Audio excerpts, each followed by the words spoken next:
I'm Andrew, and welcome to episode 25 of the Neon Knitter podcast. Crazy, I'm on episode 25 already. Um, I do apologize that this episode is coming out a lot later than I intended. Um, I was hoping for this to actually be three separate episodes, but I have three finished objects to share today. And I was hoping to film a separate one after I finished each one, but I was procrastinating. And I have less than a week till my school year's over and I move out for the summer, and my yarn shelf behind me is going to have to get moved out, and it doesn't fit in my room at my parents' house without covering my window and being a fire hazard. So the shelf itself is going to have to go in the storage unit. So I figured I should get this filmed so that I can start packing yarn tomorrow. Um, so yeah, so episode 25. I have three finished objects. I have a whole bunch of acquisitions, so I'm only going to pick and choose a few to share with you guys, because I have so many that it's not even funny. So I'll choose a few to share with you guys, and then, excuse me, yeah, you'll eventually see all of them because they'll be in projects. So, um, and then I have a whip I'm going to share with you guys. I think I'm only going to share one whip because it's my most active one at the moment.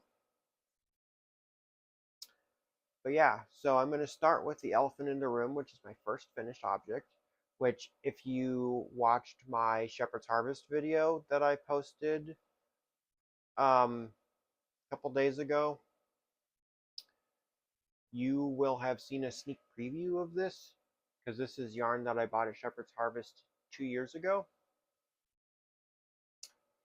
So this is the Blank Slate Tee by Winter's Weather Knits. She also has a long sleeve version of it. Yeah, she has a long sleeve version of it also. But and they're both the same pattern listing, so you buy the pattern and you get both versions. Um, the long sleeve one hadn't been released yet when I bought the pattern, so I only bought yarn for the short sleeve one. And to be honest, I kind of like the short sleeve one better. I think it's more aesthetically pleasing, in my opinion. So here it is.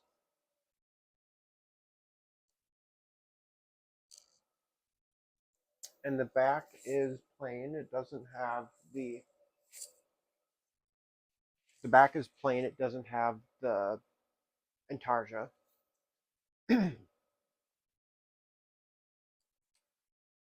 This pattern has a really, really weird construction, in my opinion, and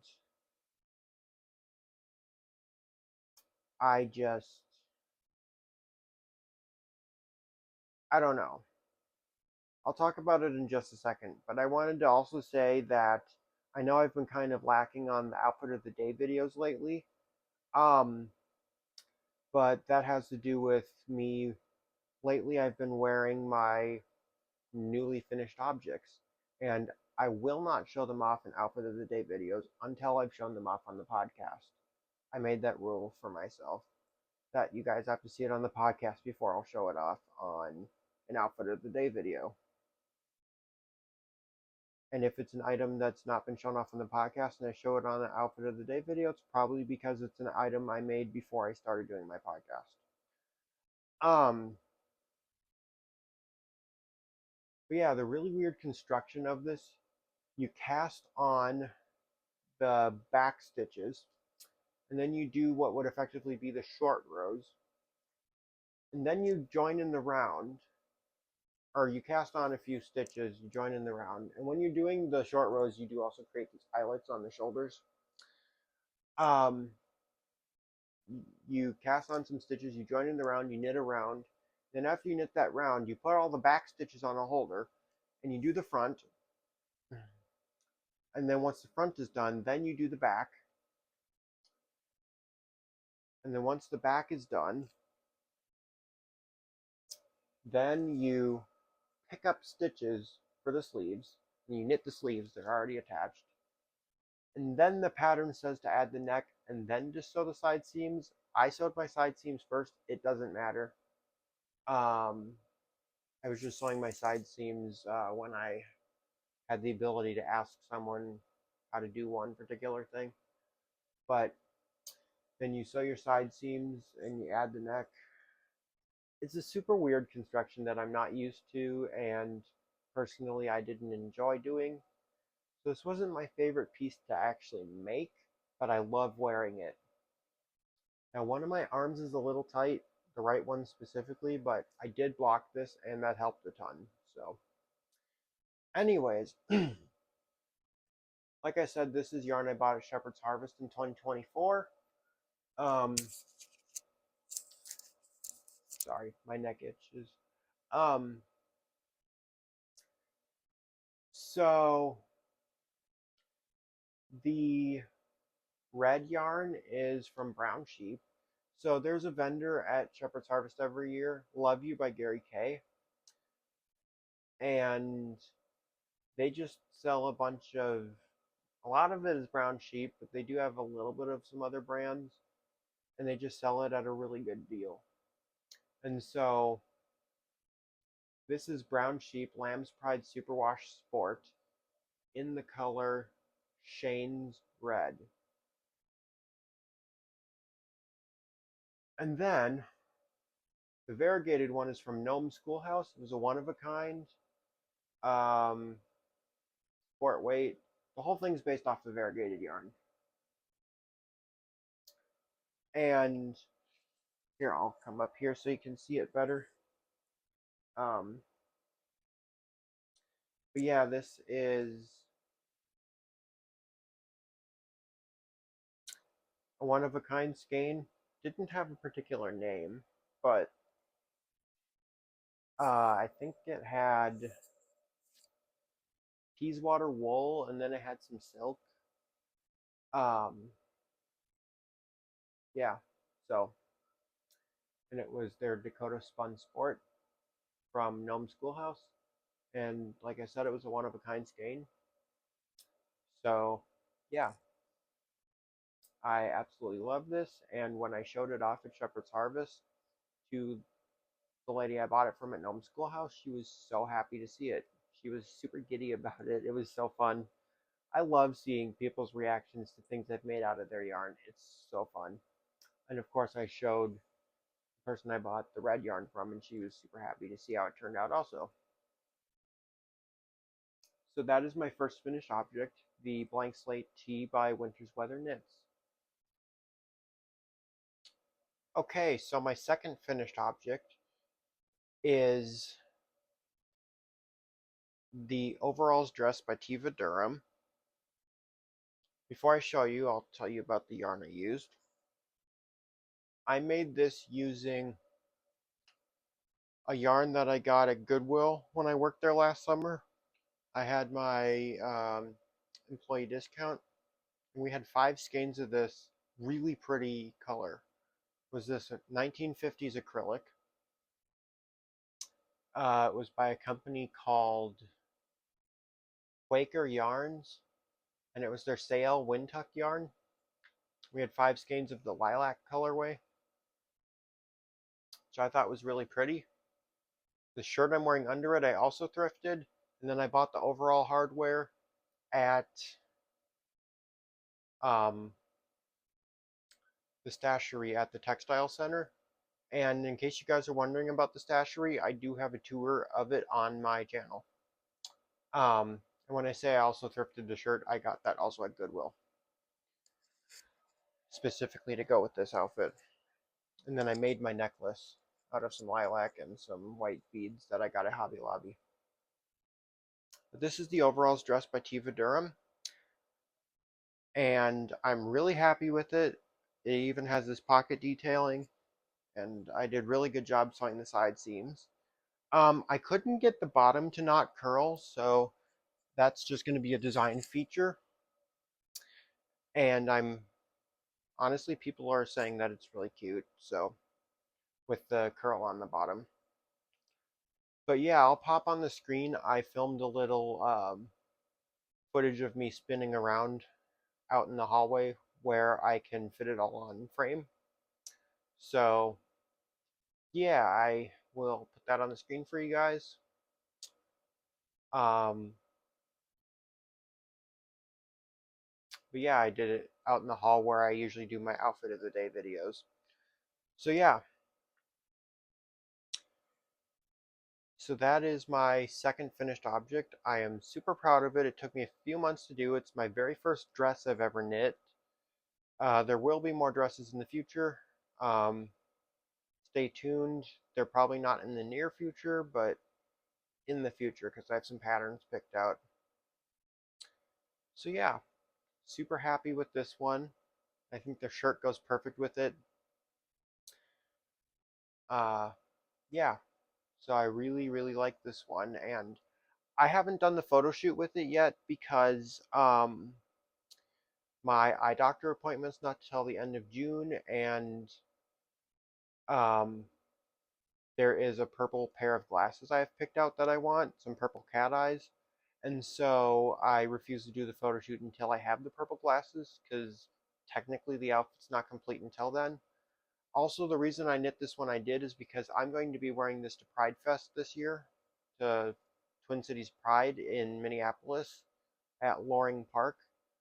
So, end of June, I'll be wearing this to Pride Fest. I might still have to wear these glasses. I don't know that I'll have the purple ones yet, but and I'm going to switch it out for a rainbow necklace for Pride, obviously. But yeah, really happy with this. Overalls dressed by Tiva Durham. Okay, so my third and final finished object for this video, and I've been showing you guys chronologically in the order I finished them in. So this is the Union Square top by Shayna Billow. And I know I'm not wearing a necklace right now. This is the one that I would wear with it. I just feel like showing it off on the podcast, it would kind of cover it up. Also, when I do my photo shoots, I take my jewelry off. So I just haven't done my photo shoot yet because I just finished this a few days ago. Um, so yeah, this is the Union Square top by Shayna Billow. I will show you guys. Um, so it's knit inside out, and then you flip it the right way to wear it because it's done in reverse stockinette. But I love that they don't make you purl the whole thing, which I think is super nice. Um, you get to knit it, and then you flip it the right way when you're done. But my main color is this orange. It is Sugar Bush Yarns Rapture in the colorway Fierce Flame. And Sugar Bush Yarns isn't around anymore. They were an independently owned yarn company, and then Yarnspirations bought Sugar Bush, and then they ultimately discontinued all Sugar Bush yarns. But this is yarn that I got at the St. Cloud Spin Fest last year, and so this is done in time to wear to St. Cloud Spin Fest in less than a month. The purple is Madeline Tosh Vintage in the colorway Begonia Leaf, and I believe that's a discontinued color. And then the green is left over from my West Knits Go To Raglan. Sorry, leaning back on my feet was a little uncomfortable, but I was trying to show off the finished sweater. The green you might remember from my West Knits Go To Raglan as the contrast color. It is, and the company would only sell in quantities of 5, so I had a few extra. It is Round Mountain Fibers Willow Worsted in the colorway Ginger Root. So, yeah, I really like this. I think the colors go super well together, and The only thing I didn't like about knitting this is that it is a bottom-up garment, and I prefer top-down garments, but overall, I'm really happy with it, and it took me exactly 3 weeks to make. 3 weeks to the day. So I just finished it on Friday, and today is Monday. So yeah, really happy with this one. I do recommend this pattern. Um, but yeah, it's just a really unique piece that I enjoy wearing. Okay, so now let's get into acquisitions, and then I will move into whips. Usually I do whips and then acquisitions, but one of my acquisitions has to do with my new whip, so um so first off, you will have seen this already if you watched my Shepherd's Harvest video, but I got this at Shepherd's Harvest. Okay, I had this skein in my stash already. This is something I bought at Stephen B 3.5 years ago. It is KFI Collection Indulgence Kettle Dyed Fingering in the colorway Mocha, 75% wool, 25% nylon, and it is 494 yards, which I absolutely love because the pattern I'm doing um, calls for 473 yards of uh, the yoke colorway, and usually the yardage of one of these skeins, you would need very little of a second skein, like 0.000001 of the second skein. And so it's really great that I only need the one skein because it's 494 yards. So when I was at Shepherd's Harvest, I was searching for something to go with this. And so this is what I found, and I think it looks really nice together. This is Imagination Gone Wild Fiber Company. And currently they only do fingering weight. They're a brand new company as far as I could tell from looking it up online, and it was their first time vending at Shepherd's Harvest. The website's not even fully up yet. Um, but yeah, they're a brand new company, and so this is their 75% superwash merino, 25% nylon sock yarn, 460 yards. The color is called Morning Coffee. Now, I'm not a coffee drinker, but this is a very coffee themed color palette. Morning Coffee and Mocha. It just happened to be what I like together. Again, I'm not a coffee drinker, but I really like these colors together.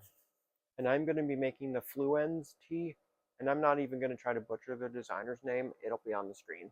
But I'm going to be making the Fluens tee, and so my deadline for that is Shepherd's Harvest next year.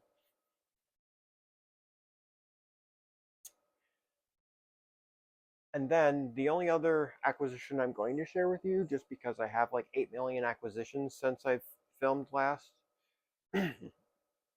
is this. This is a yarn that I got at my craft group that I go to every week. They had 10 skeins of it. The rule was I could have it if I knew what I was going to make out of it, because somebody brought it to the club. So, yeah. So this is Cessia Verbier. It is 100% merino wool. You wouldn't expect a yarn like this to be 100% merino wool. It's like I'm knitting with an I-cord, basically. Yeah, it's like I'm knitting with a really fine I-cord. But these are only 80 meters or 87 yards each. Apparently they're 100 grams. I would not have guessed that, but the label says so. But yeah, uh, color number 3793. And yeah, it's this nice red color. Got some stretch to it. It's listed as a super bulky on Ravelry. The pattern I'm doing calls for bulky, and it seems to be working just fine. So yeah, it's listed as a bulky number 6, but I'm doing a pattern that calls for a bulky number 5, and it seems to be going just fine. So anyways, let's move on to whips. I just cast on yesterday my project out of this yarn. This is the Audrey Tea by Danny Girardi. Yeah, I'm really happy with how this is knitting up. I think it's super unique. Now, the pattern calls for size 9 needles. I got gauge on size 11, but yeah, I think it's knitting up very beautifully. And I'm already on my second skein of this yarn because they're only 87 yards each, but I have 10 of them, and it's only a t-shirt, so yeah. So I'm really excited to see how this ends up looking when it's done. But yeah, I'm really happy with it, how it's knitting up so far. And usually with weird, interesting yarns like that, you can see the texture in the yarn when you have it in the skein, but then once you knit with it, like the texture gets disguised. You can legit actually still see the texture in the yarn once it's knit up, which I think is kind of cool actually. So yeah, I think that makes this a very unique piece, and nobody will guess that this is wool. Literally, I show this yarn to anybody, they touch it, they feel it, they just look at it, they assume it's either nylon or rayon or cotton. And then I tell them it's 100% wool, and they're like, what the heck? Because you wouldn't expect this to be wool. Um, but it is. And I think this is really cool yarn. So I'm really hoping that this project goes super well, because I am looking forward to wearing this one. I have no particular deadline for this one. I just was super excited about it, so I cast it on.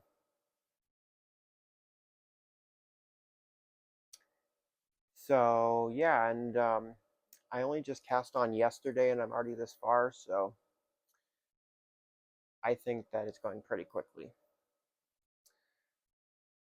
So yeah, that's what I have to share. So this has been episode 25 of the Neon Knitter podcast. I'm Andrew. Thank you for checking in here at the Neon Knitter, and I will see you in my next video.